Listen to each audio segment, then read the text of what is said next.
देख रहे हैं सुदर्शन न्यूज। नमस्कार, आप देख रहे हैं सुदर्शन न्यूज। मैं हूं पूजा सिंह और ये है यूपी विशेष।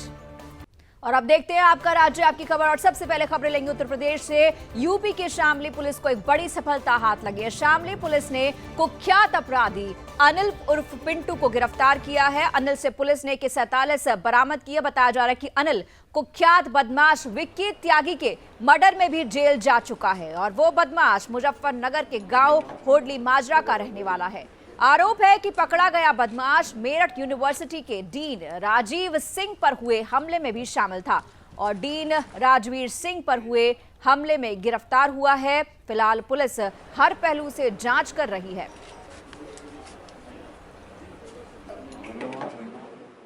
फ्लावर का संबंध एग्जैक्टली मुझे नहीं पता है क्योंकि वो मेरठ का मामला है। इस संबंध में सारी जानकारियां हम लोग हमारी टीम इकट्ठी की जा रही है। इस प्रकरण में एक और इम्पॉर्टेंट चीज़ है, वो ये है कि पहले जो शूट आउट में इसी वेपन का इस्तेमाल होना था, बट लास्ट मिनट में वो प्लान जो है वो चेंज हो गया और फिर किसी दूसरे वेपन से वो हमला किया गया था।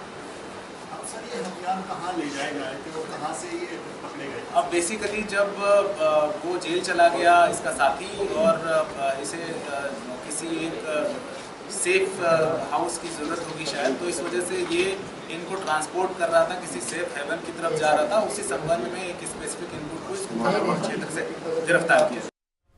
और अब खबर है मेरठ के ग्राम बाजोट से, जहां नवरात्र के पावन दिनों में गौकशी का एक बड़ा मामला सामने आया। दरअसल ग्राम बाजोट में गौकशी की सूचना मिलने के बाद विश्व हिंदू परिषद और बजरंग दल के कार्यकर्ता पहुंचे, जहां उन्हें खेत में गौ अवशेष बिखरे मिले। तभी इसकी सूचना 112 नंबर पर दी गई। इसके बाद मौके पर पहुंचे प्रशासन से VHP कार्यकर्ताओं ने जवाब मांगा और कहा कि आए दिन ऐसी घटनाएं क्यों हो रही हैं, जिस पर पुलिस प्रशासन बुत बनकर खड़ा रहा। घटना पर पहुंचे कार्यकर्ताओं ने नारेबाजी की। साथ ही पुलिस ने मौके पर सैंपल भरवाकर गौ वंश का अंतिम संस्कार भी करवाया। बिजली बम्बा रोड।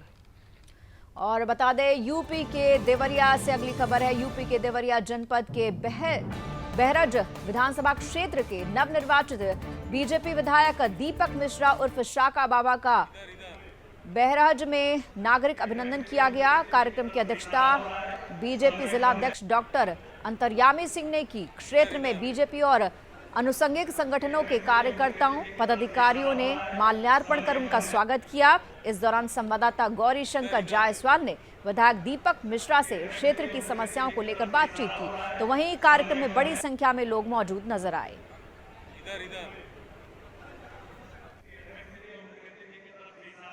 सर, जो प्रदेश से मोहन सेतु जो बन रहा है वो कब तक बनेगा? कब तक चुनाव के दौरान भी कई चुनाव और माननीय मुख्यमंत्री मेरी वार्ता हो चुकी है। मुख्यमंत्री बाद 6 महीने के अंदर यातायात बरहज से जुड़ी जितनी भी सड़कें बहुत खराब हैं, वो कब तक तैयार होंगी? बरहज से जुड़ी हुई सड़कों पर काम शुरू हो चुका है। आपको देखना चाहिए, आप ये मीडिया के लोग हैं, कई बड़ी सड़कों पर काम शुरू हो चुका है और विदिन 6 मंथ 6 महीने के अंदर बरहज की सारी सड़कें का काम। आपके काम की प्राथमिकता क्या है? मेरे काम की प्राथमिकता है कि मोहन सेतु बन जाए, बरहज में मंडी समिति बन जाए, बस स्टेशन बन जाए, सारी सड़कें गड्ढा हो, यह प्रयास उनका प्राथमिकता के आधार पर। और अब खबर यूपी के चंदौली से है, जहां जनपद के 4 गांव में शॉर्ट सर्किट की वजह से आग लगने से 35 बीघा गेहूं की फसल जलकर राख हो गई। इस आगजनी की घटना में सदर तहसील के टीरो गांव में 15 बीघे गेहूं की फसल जलकर राख हुई, तो चकिया तहसील के मुबारकपुर गांव में 15 बीघे, भटौली में 1 बीघा, हिनौता में 4 बीघा फसल जलकर राख हुई है। ग्रामीणों ने बहुत प्रयास करने के बाद इस आग पर काबू पाया। दोनों तहसील की पुलिस और राजस्व विभाग की टीम मौके पर पहुंची। साथ ही मुआयना कर प्रभावित किसानों को क्षतिपूर्ति मुआवजा जल्दी से जल्दी दिलाने का आश्वासन भी दिया गया।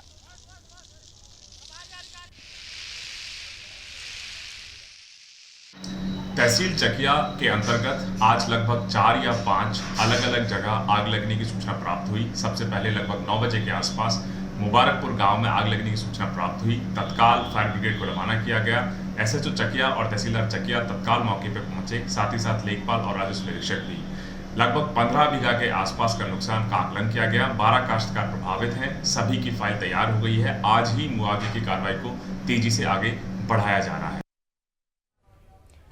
और अब बात यूपी के सीतापुर की करते हैं, जहां सरकार के शपथ ग्रहण के बाद प्रशासन को शहर में अतिक्रमण नजर आ गया। प्रशासन ने शहर के मुख्य बाजार स्थित सभी मार्गों पर दुकानों के बाहर किए गए अवैध अतिक्रमण को हटवाने का काम शुरू कर दिया है। नगरपालिका प्रशासन ने पुलिस फोर्स की मौजूदगी में आज शहर के बाजारों में अभियान चलाकर अवैध अतिक्रमण को चिन्हित किया और समय रहते अतिक्रमण को हटाने की हिदायत भी दी गई। अवैध निर्माण से सड़कों पर लंबा जाम लगा रहता है और बाजारों में आने वाले राहगीरों को भी काफी परेशानियों का सामना करना पड़ता है। तो समस्या उत्पन्न हो रही है। उसी आदेश के क्रम में मैं सिटी मजिस्ट्रेट एवं ईओ नगर क्षेत्र के हम लोगों ने ये जॉइंट अभियान यहाँ पे हम चला रहे हैं। शहर में जितने भी रोड पे अतिक्रमण है उसको हटाया गया है और चेतावनी भी दी गई है कि अब कल से कोई भी अतिक्रमण रोड पे अगर होगा तो फिर कार्रवाई कड़ी से कड़ी की जाएगी। बढ़ते हैं आगे। खबर हापुड़ से है, जहां सिंबावली में आरएसएस के कार्यकर्ताओं ने नगर में पंथ संचालन का कार्यक्रम किया, जिसमें सभी स्वयंसेवक कदम से कदम मिलाकर संचालित होते नजर आए। संचालन करते हुए स्वयंसेवकों का नगर के लोगों ने पुष्प वर्षा के साथ स्वागत किया। कार्यक्रम में मुख्य वक्ता के रूप में नगर संघ चालक अनिल जी ने बताया कि प्रकृति की नई शुरुआत, ऋतुओं में बदलाव, पेड़ पौधों में पतझड़ के बाद नए पत्ते, हरियाली भी नववर्ष पर ही आते हैं।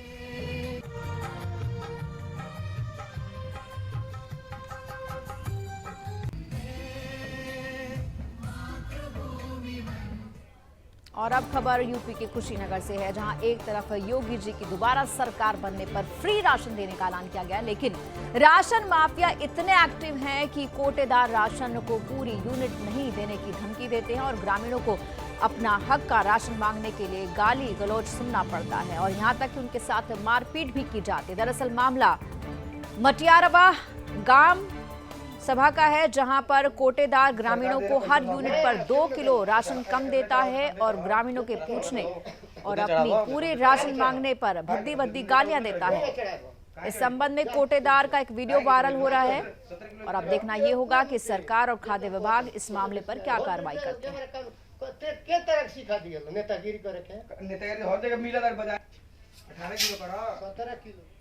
और बात उन्नाव जनपद की, जहां बीजेपी एमएलसी प्रत्याशी का जोरदार स्वागत किया गया। बीजेपी ने लखनऊ उन्नाव एमएलसी पद के लिए रामचंद्र प्रधान को अपना प्रत्याशी घोषित किया, तो वहीं प्रधान संघ के अध्यक्ष कमलेश कुमार ने बीजेपी प्रत्याशी को चांदी का मुकुट पहनाकर उनका स्वागत किया। पूर्व ब्लॉक प्रमुख धीरेन्द्र ब्रह्मचारी ने कहा कि खंड विकास अधिकारी और बीडीसी का एक संयुक्त खाता खोल दिया जाए और ब्लॉक प्रमुख को मिलने वाली निधि उस खाते में ट्रांसफर की जाए, जिससे बीडीसी अपने क्षेत्र में अच्छे से कार्य करवा सके। मैं इनसे क्या मतदान की अपील करूं, ये तो सब देखिए अपने आप सब आए हैं और ये फूल माला आप देख रहे हैं इतना ढेर सारा, ये सब इसका स्नेह है, प्रेम है और ये सब हमसे ज़्यादा खुद आपस में लोगों से मिलजुल करके हमारे को जिताने के लिए लोगों से अपील कर रहे हैं। पूर्व ब्लॉक प्रमुख धीरेन्द्र ब्रह्मचारी जी ने एक प्रस्ताव रखा, क्या प्रस्ताव, उस पर आप क्या संतुलन देना चाहते हैं? मैं इनके प्रस्ताव से पूर्णतः सहमत हूं और उस प्रस्ताव को मैं आगे सदन में रखूंगा और सरकार के सामने भी रखूंगा। और अब बढ़ते हैं आगे। उत्तर प्रदेश सरकार की बड़ी पहल पर स्कूल चलो अभियान चलाया जा रहा है और इसी कड़ी में यूपी के बिजनौर में शिक्षा विभाग द्वारा स्कूल चलो अभियान की शुरुआत नेहरू स्पोर्ट्स स्टेडियम से रैली निकालकर की गई, जिसमें 6 से 14 साल के बच्चों का स्कूल में नामांकन को लेकर स्कूली बच्चों की रैली निकाली गई, उन्हें जागरूक किया गया। साथ ही कौशाम्बी में कड़ा ब्लॉक के प्राथमिक विद्यालय हिसामपुर परसरखी में शिक्षकों ने बच्चों के साथ मिलकर गांव स्तर पर रैली निकाली और अभिभावकों को जागरूक किया। इसके साथ ही सोनभद्र जिले में भी प्राथमिक विद्यालयों में सर्व शिक्षा अभियान के तहत स्कूल चलो अभियान का आगाज किया गया।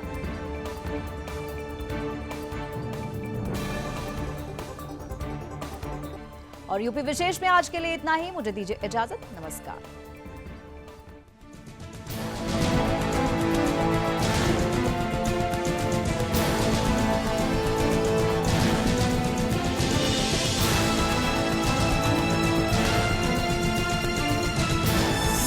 आप देख रहे हैं सुदर्शन न्यूज।